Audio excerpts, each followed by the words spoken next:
Hey guys, welcome to round 4 of the District 14 AMA Hare Scrambles.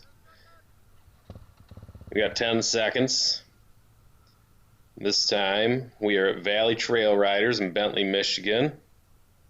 I don't know what's going on here. This bike never really lets me down on the start, and it's been getting worse and worse, and it's been flaming out like crazy. And boy, I'll tell you what, when it does flame out, it does not want to start. So I got some work to do on this thing. Just trying to make my way through the pack here, and right here, first bobble of the day. I don't know. It's just not a good day for me, that's for sure. Valley Trail Riders, as usual, probably going to be one of the hardest tracks this season. You know, you guys, if you've never raced here, Mark Becker lays these tracks out, and you got to give it to Becker. He wants these tracks to be tight and technical, and he gives us that. It's always a challenge at Valley because it's so tight, but historically I generally place pretty well at this track. Now, got a couple different things this year than what I'm used to. I'm in the B class this year, so I'm already, up against, well, it's at least slightly stiffer competition than I would in the C class. So right off the bat, I'm a little bit outgunned, but I gotta be honest, this 450, up until this race, I've never felt like this bike was a 450. I mean, as far as the power, it's definitely 450, but weight wise and how it handles, it's never felt any bigger than my 250 did. But boy, this track here, it felt huge. I swear I hit every tree on the track today. Yeah, it was just really tight, and it's the first time I felt like, boy, really kind of wish I was riding like a YZ85, something small, nimble, really light, something you can just kind of flick through the woods, because this thing was feeling like a pig today. So, with that said, I mean, I still had a fun day. Valley is always the Father's Day race, and I look forward to it every year. No better way to spend the weekend in my mind than at the track with my wife and kids and getting a race. So, as usual, a super fun Father's Day. Wouldn't have changed it for the world, but definitely ended up doing a little bit of damage to the bike that was a little bit costly. You'll see that here coming up. But yeah, overall, finished the race, so better than I did at Dutch. But just like Dutch, it was a true endurance race. Normally after one of these races, it's like, yeah, I'm always ready for it to be done, but I'm not necessarily worn out. And yeah, after this race, I was truly worn out. Every part of me hurt. I was just exhausted. Trying to load up to go home. It's like, boy, I really wish I didn't have to do this. So, second little slip of the day.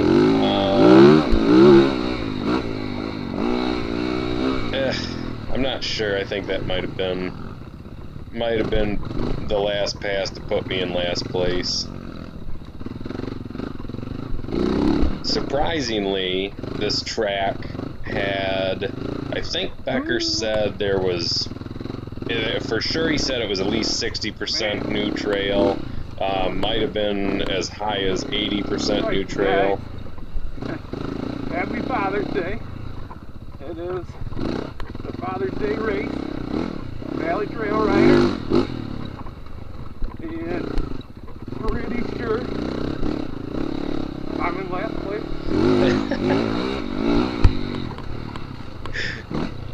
So, yeah, there's confirmation.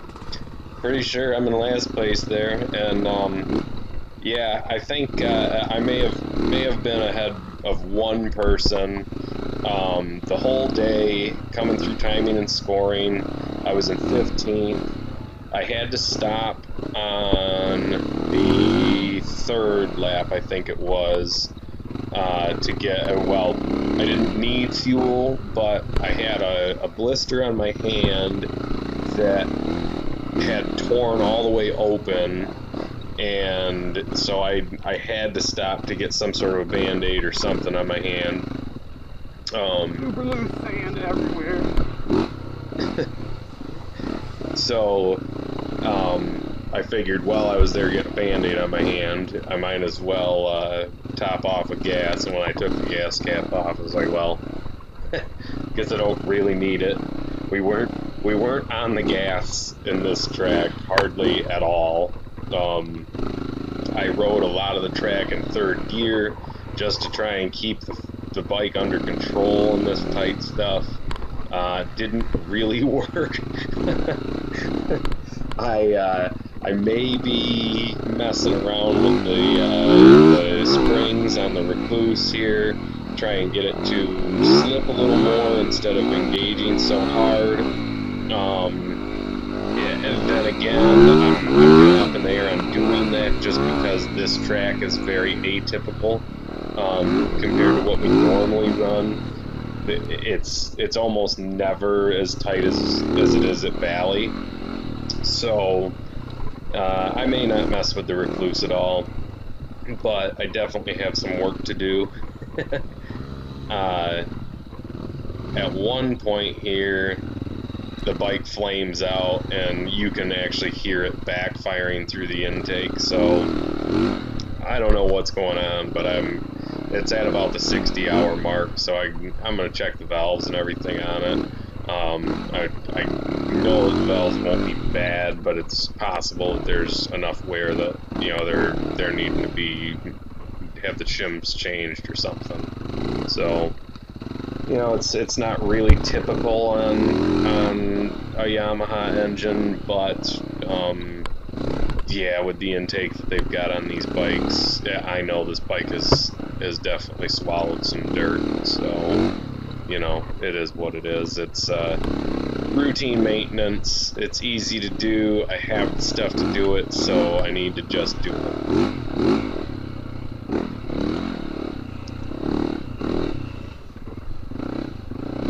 So, back to where I was going with what I was saying about Becker saying that it was, you know, somewhere between 60 and 80% virgin trail.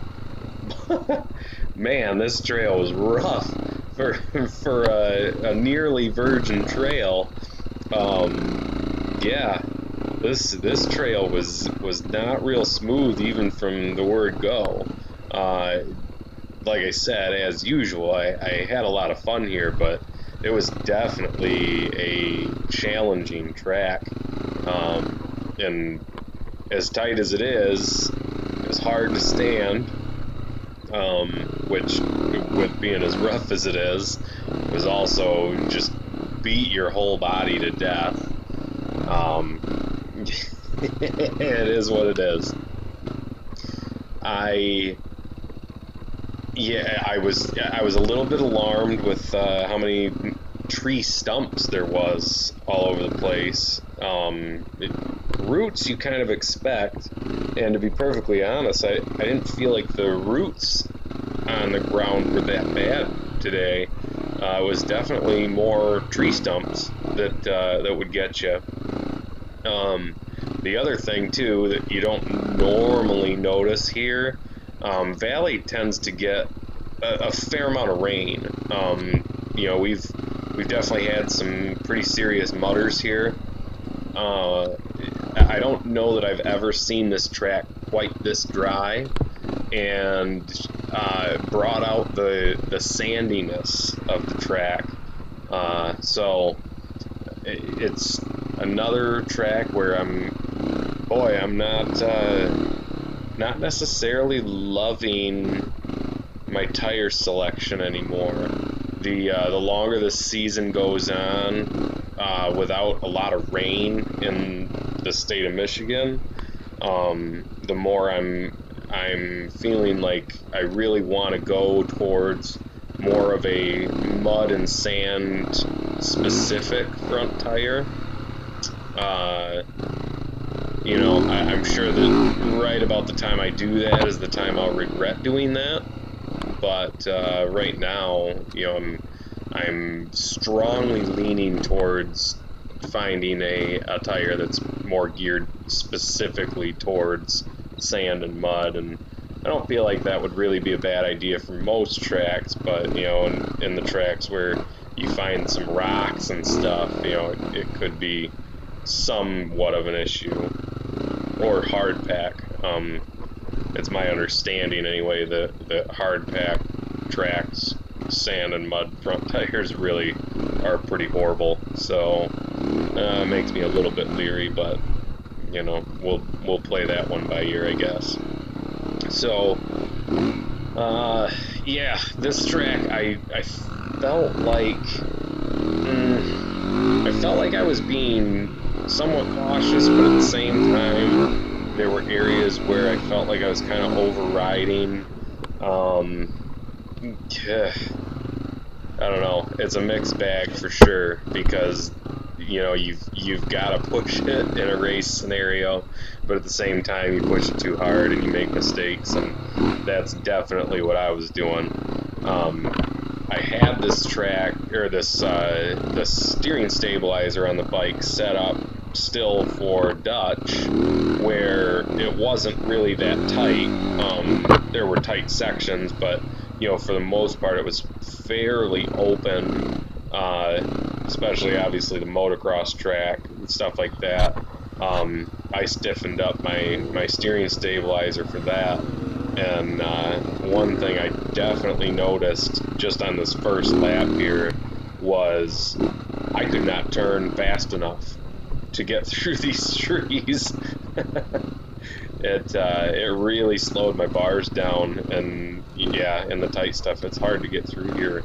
I was really having to muscle the front end of the bike around, so I don't remember if I cut it out of this video or not, but at some point in this first lap, I actually pulled over and turned it down quite a ways. But I do kind of flip-flop back and forth. I believe this is mostly the first lap, but I switch back and forth between, I believe it's just the first and the second lap. I haven't looked closely at the race results yet, so I'm not even sure what the lap times were, but I'm going to say most people probably averaged somewhere around a 45-minute lap. So obviously with a camera that gets about 2 hours of footage, you only got 2 laps and about a half of another one. So yeah, I just kind of did my best to pick the best footage to watch. Now based on where we started on this first lap, the first lap is not a full lap. This was, I believe we were told it was, I can't remember if it was almost 10 miles or if it was just over 10 miles. So I'm going to guess it was somewhere between 9.7 and 10.3 miles. Well, I think it's a plus or minus, you know, quarter mile. Anyway, after we go through timing and scoring, there's roughly maybe 2.5 more miles that you don't see because of where we started. So we'll ride this through the first lap, and then when we come to timing and scoring, we'll finish up that section, and we cut it right where the starting turn meets the existing track. So yeah, I guess one of the downsides to the track being as single track and tight as it was, you know, you make any kind of a bobble, basically you just lose everybody. We started at 1 minute intervals, which was really nice. I've been waiting for a track like that all year, where we can actually space everybody out at the beginning. It's so nice to be able to start and not have guys running up your rear end, right away, and you have the fast guys take, 3 laps or 4 laps to catch up to you. So that was super nice, but the downside of that, as you can see, once you make a little bit of a bobble, everybody's gone, and basically the whole video is you by yourself. Not to say I don't catch up to or get passed by anybody, but definitely plenty of time out in the woods today by myself. I kind of wished that I had been able to stay closer, because I definitely slowed down a lot without having anybody to follow or to push me. But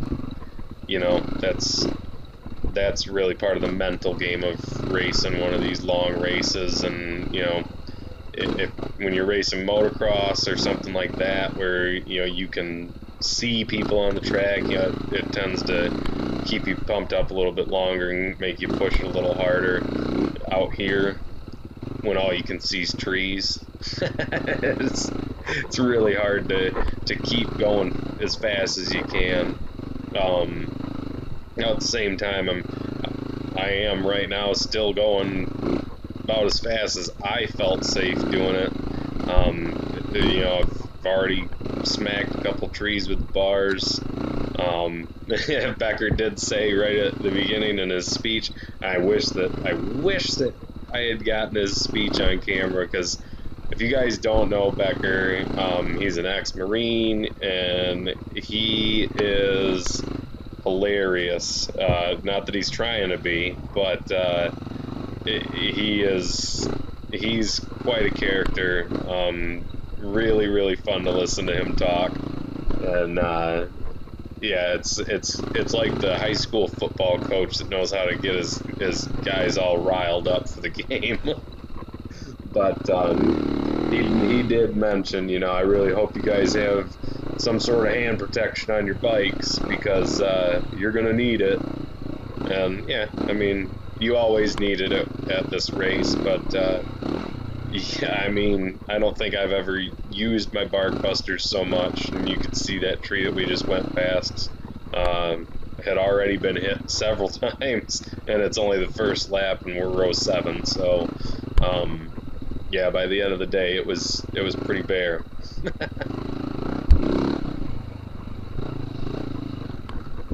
So before I forget, I want to say thank you to on Facebook. It's AMA District 14 Hare Scrambles Photos. I want to thank her for not only taking our pictures during these races, but my cover photo for this video was her picture. So I want to make sure I give her credit for that picture, and thanks again for being out here and taking pictures of us. We really do appreciate it. That was a pretty fun section as the day went on. That corner kind of built up some pretty good berms, and you could ride through those corners a little bit faster. I for sure could have ridden those faster even on the first lap, but it's just feeling the track out.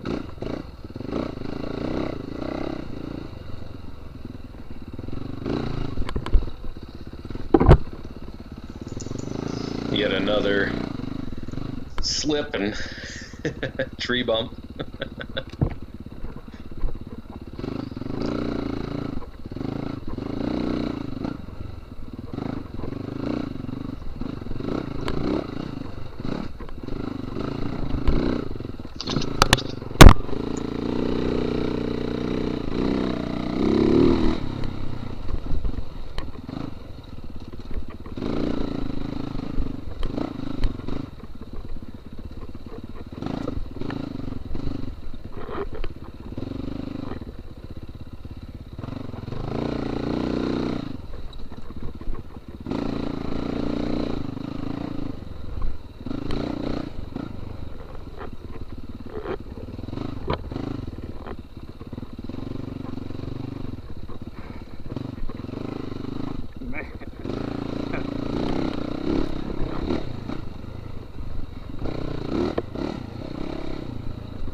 So yeah, this little corner here, don't even know why that was put in there, added 10 feet to the track, and everybody skipped that corner except me, I swear.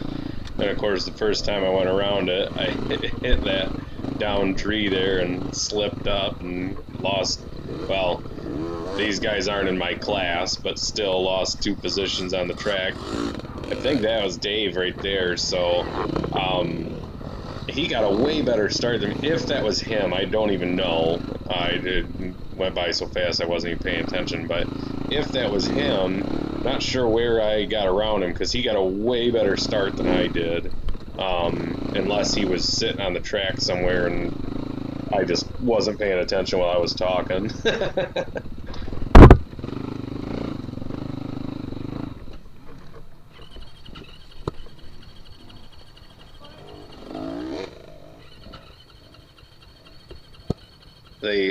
Right here is what I was talking about.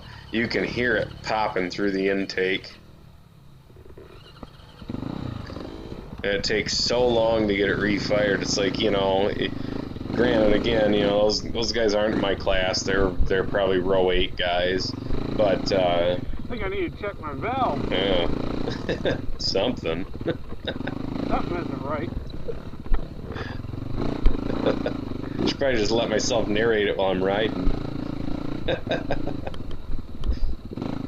But yeah, it was I'm losing so much time every race with the bike flaming out, and you know, it throws everything off. Even once I get into a flow, you know, you have something like that happen, and all of a sudden you're trying to get off the track, you know, out of the line anyways. And it just messes with you. It messes with your head. It messes with your rhythm. It just sucks. So, like I said, you know, we've got 3 weeks. I'm gonna be heading to California for a while. Not taking the bike. It's just I'm gonna go see my brother out there. But yeah, we got 3 weeks, and I'll have some time before the next race. I've got to get torn into this thing and just do the routine maintenance checks at the very least. You know, I'm really, as much as I don't want anything to be off, I'm hoping that I find something that, you know, is off a little bit, you know, that answers why I'm having these issues, because it's super, super frustrating.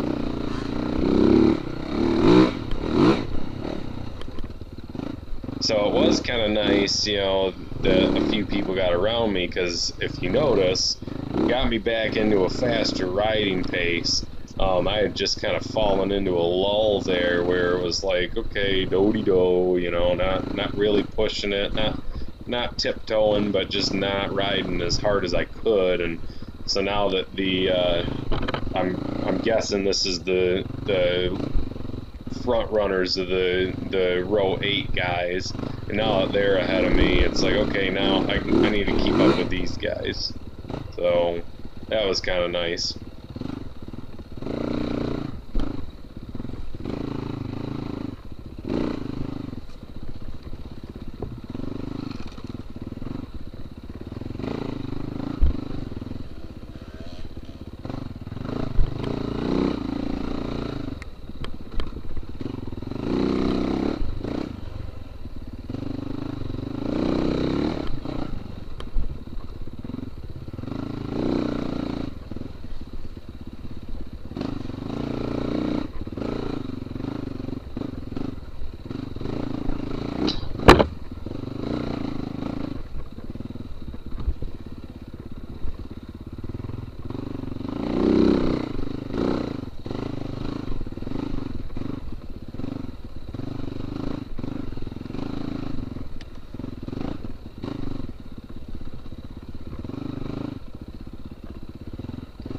So one thing I'll say about this today is I never really felt like I was in full control of this bike all day today.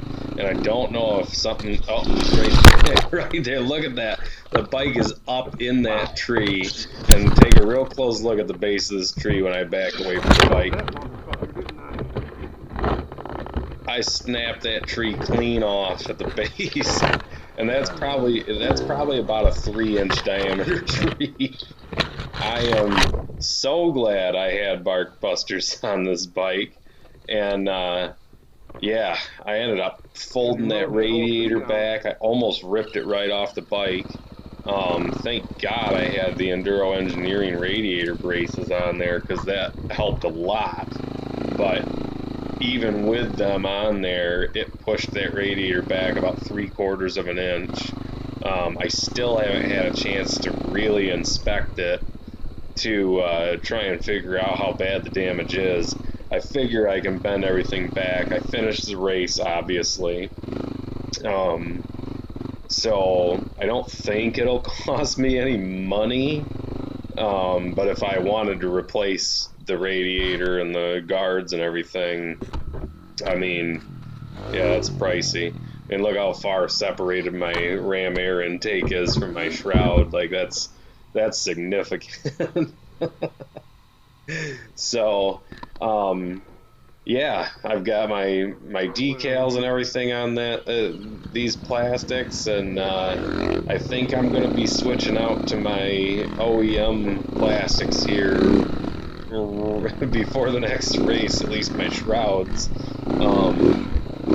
Just because I don't feel like spending the money on a whole new set of plastics right now, because I can't buy new graphics right now, and it's just not worth it. So right after I hit the tree, I still end up hitting another tree. Why the fuck you cutting the course, dude? And Yeah. I just don't have any patience for that. Like, there was no reason for him to go or cut that corner and go around me. My bike wasn't even covering any part of the track. He just cuts right along the inside there, you know, takes a chance on running over, you know, the front end of my bike because he did that. And it's like, for what? What did it save you any time? Absolutely not. Like, so pardon my language, but you know, things like that just irritate me.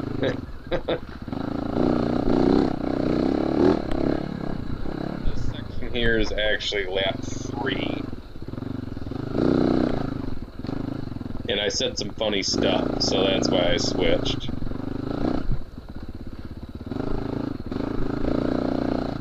I haven't seen my tree. Talk about the one I just hit, the big one.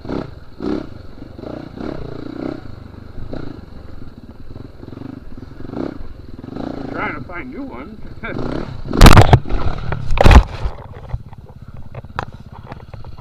See?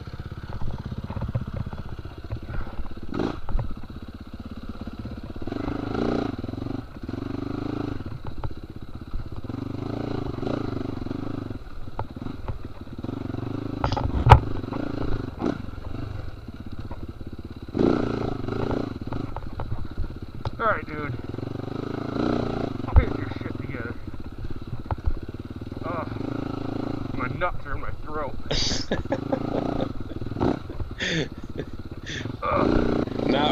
Not from hitting trees, just because the track is so rough. But yeah, I heard myself say that. I was like, oh, that was too good to leave out of the video. So this is back, I think, to lap 1. That guy had gotten around me after I fell,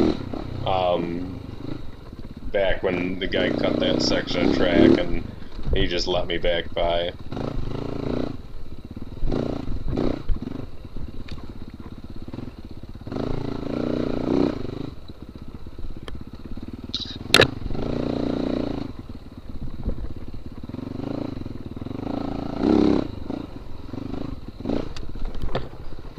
Almost went over the bars there. That was a spindly little tree, and that thing threw me straight up in the air. It didn't look like it on camera, but I almost went over the bars. So this, I believe, is lap 3.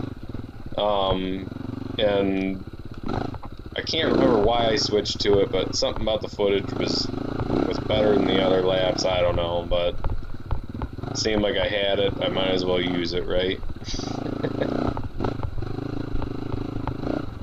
Or maybe there's more action in it. I don't know.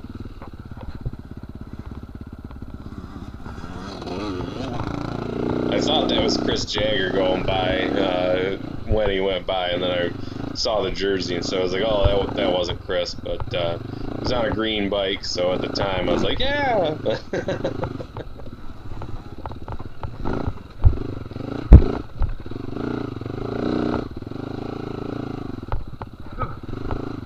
Come on. Come on, man. Keep going.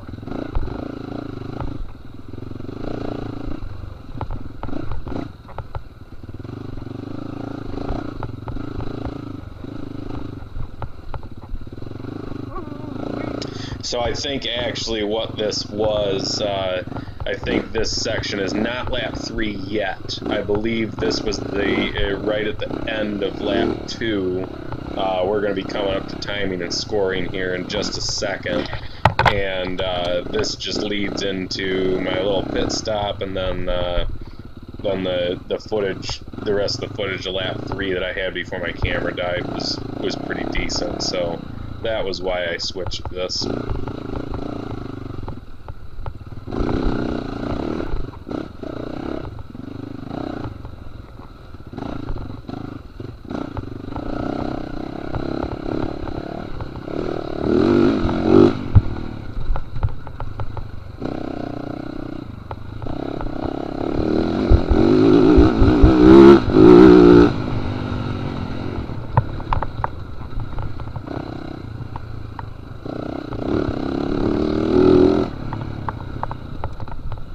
In these open sections, I mean, was the one place to get some speed, be able to do some passing if there's anyone around you. There was some little bumps and stuff you could jump a little bit, like right here. Yeah, it was just kind of fun, and I know that this is all neighbors' property, so you know we're trying not to tear it up too bad, but you know, thanks to them for letting us use it, and yeah, thanks again to Mark Becker for laying out this track. You know, it really is. It's one of those tracks that's always really tough. It's brutal, but I look forward to it every year. It really is a fun race. So like I said, we're coming up to timing and scoring right here, and then there's about 2.5 miles left of trail that you guys haven't seen yet, so we're going to finish riding that here.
corner there screwed me up all day.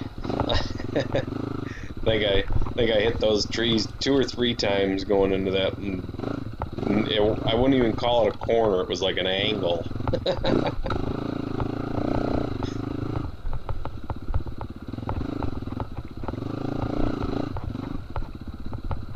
If I remember right, I put the bloopers at the end of this video too, so you guys will see patch more falls and dumb stuff.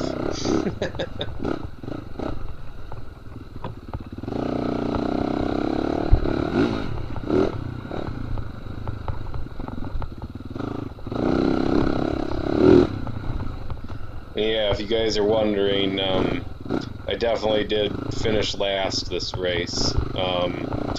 It showed me in 16th coming through on the final lap. I think the official placement, it had me in 15th. Not sure how or why. I was told that the 16th place person had a DNF. Not sure how that happens when on the last lap you're counted as 16th. So it means that he finished in front of me, but then was disqualified or something. I'm not sure what happened there. But so this is the little valley motocross or enduro section that has been here for years. Always a fun little spot. They did kind of revamp it a little bit. Coming up around this corner here, there's this pile of tires that I was not expecting to see. I come around that corner ready to get on the gas, and I saw a bunch of tractor tires. Like, oh, you gotta just slow up a second here.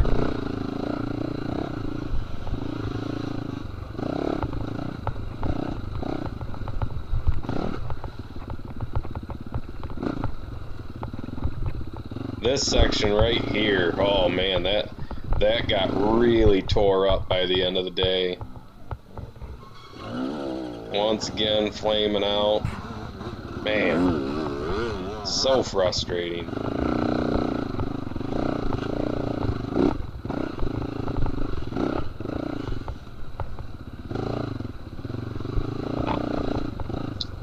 And then right here, coming up to the fun sand straightaway, and that's my camper. So that's where I stopped. Like I said, I had that blister tearing open, and I could not have gone another lap. It was already kind of bleeding, and yeah, I needed to get a bandage on it. Like I said, I topped off with gas, and this section of this track is always so much fun because you can get going quick right here, and it never gets too beat up. It's just a fun, flowy little section.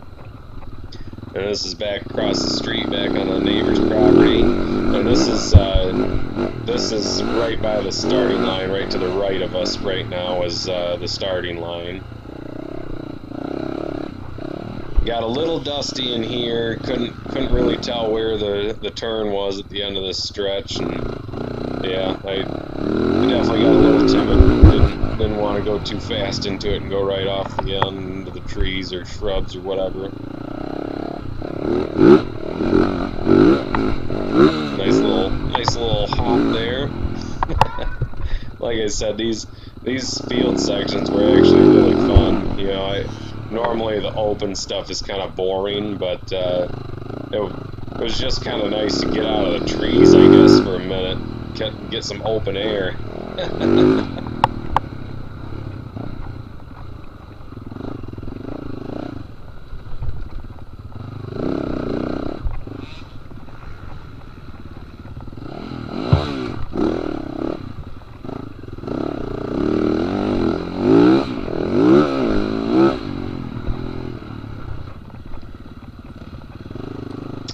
Never hit that corner at the right spot. The whole day, I missed that corner every time. Had to make that sharp left-hander instead of the sweeping left.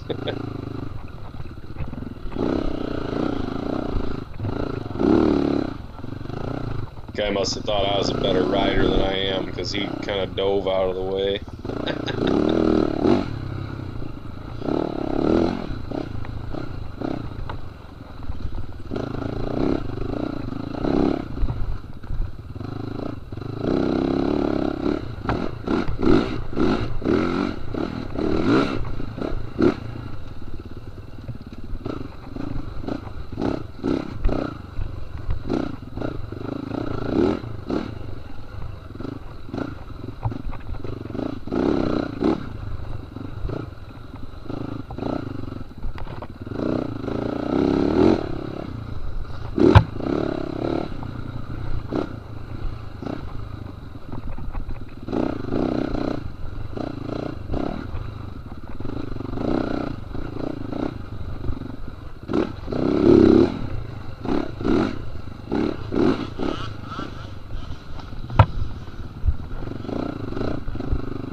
So we're coming up here in just maybe 10-15 seconds to where the starting line meets this existing track. So right when we go into this row of trees here, that's where the two converge. So that is one full lap right here. So that is one full lap of this track, 43 minutes 5 seconds. Now we're gonna go back to the bloopers. You guys already saw that one. I don't know how many. Okay, that was that corner I told you guys bit me like the whole day.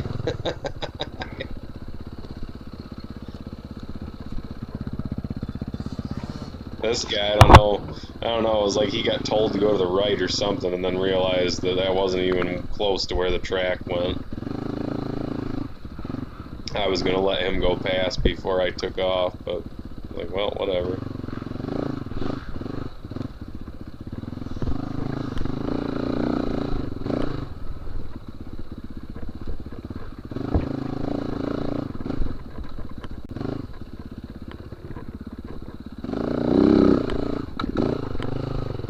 Ugh. That was the kinds of things that was happening with that front tire that's making me say I'm not really sure if I love that front tire or not. Just banging into trees here. So we're about the end. So thank you guys if you've watched this long. Thanks for watching. If you liked it, go ahead and hit the like button. If you haven't done so yet, subscribe if you want to see more. Thanks again for watching. We'll see you at the next race.